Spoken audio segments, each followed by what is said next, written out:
Hello and welcome back to my 10 favorite people. Hope you're doing well. I'm incredibly excited for today's video because the stage is set for Bitcoin. We finally have global liquidity rising. And the last 3 times we saw that occur this cycle, we saw Bitcoin follow it within roughly 2.5 months. We also have Bitcoin consolidating in a range and preparing for its next breakout because that's what we've seen the last 4 times Bitcoin has consolidated within a range this cycle. And last but certainly not least, we still have fearful market sentiment, but that is finally starting to improve. And this is exactly why we called Monday's free weekly report greedy when others are fearful. Can the market still go lower and consolidate longer like what we saw in the summer consolidation last year?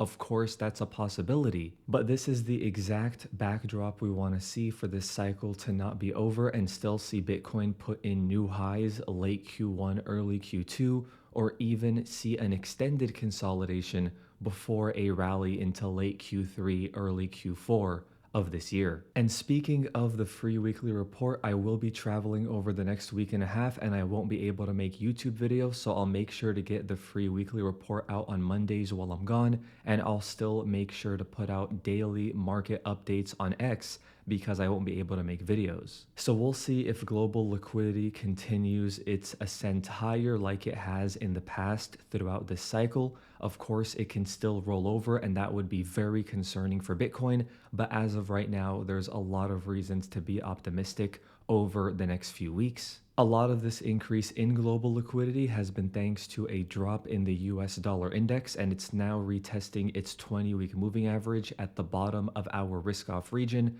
So if we want to see global liquidity and Bitcoin continue higher, we want to see the US dollar index break below its 20-week moving average and break down back into its previous trading range. The market is still pricing in only one rate cut for 2025, and I still believe that's too low. So if we see more of these rate cuts being priced in, that could result in more dollar weakness. But as of right now, we still have a strong labor market and we still have relatively stubborn inflation. So that's why the market hasn't been able to price in more rate cuts quite yet. Now, I'm still seeing a lot of calls for Bitcoin revisiting the low 70,000s or low 80,000s, and of course, that's still a possibility. There can always be a surprise that catches markets off guard and sends both traditional markets and Bitcoin lower, but that is not my base case as of right now. And we still have a lot of investors pointing to the big CME gap we have in the high 70,000s, but we could do something similar to what we did the last cycle, which is not come down and fill that CME gap until after the cycle high is put in. It's hard for me to see a large correction for Bitcoin right now with what we're seeing around the US with different states and their Bitcoin strategic reserve bills, like what we're seeing in Texas, in West Virginia, in Wisconsin, and in Michigan, who have all announced new bills recently. And yes, there are some fears surrounding the $650 million in spot ETF outflows we saw this week,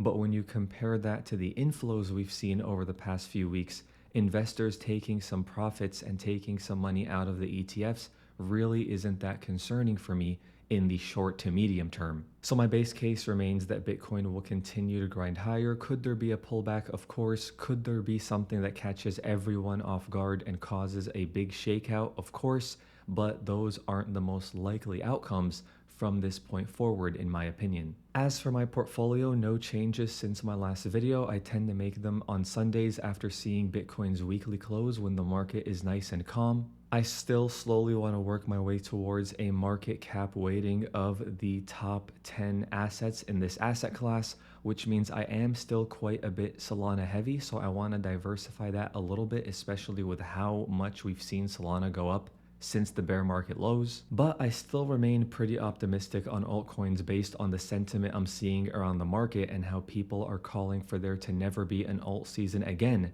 similar to what we saw in 2020. But I have a hard time envisioning that with Bitcoin trading as high as it is and Bitcoin investors sitting on so much profit that they can rotate into altcoins, especially if we get a perfect narrative like these US ETF filings for assets like XRP, Doge, Solana, and Cardano. As for Ethereum, still holding on for dear life at the 200-week moving average, and each and every time Ethereum has visited that level, sentiment has been terrible and everybody has been very concerned that it's going to fall through and absolutely collapse, but it has held it each and every time. So as long as we remain above it, I remain cautiously optimistic that that wick we saw was the low for Ethereum over the short to medium term. We're seeing Ethereum's total value locked approach a 3-year high, which should be good for price. We're also seeing the Ethereum spot ETF filers file for Ethereum staking on their ETFs, and we know how much investors love yield. So if this does get approved,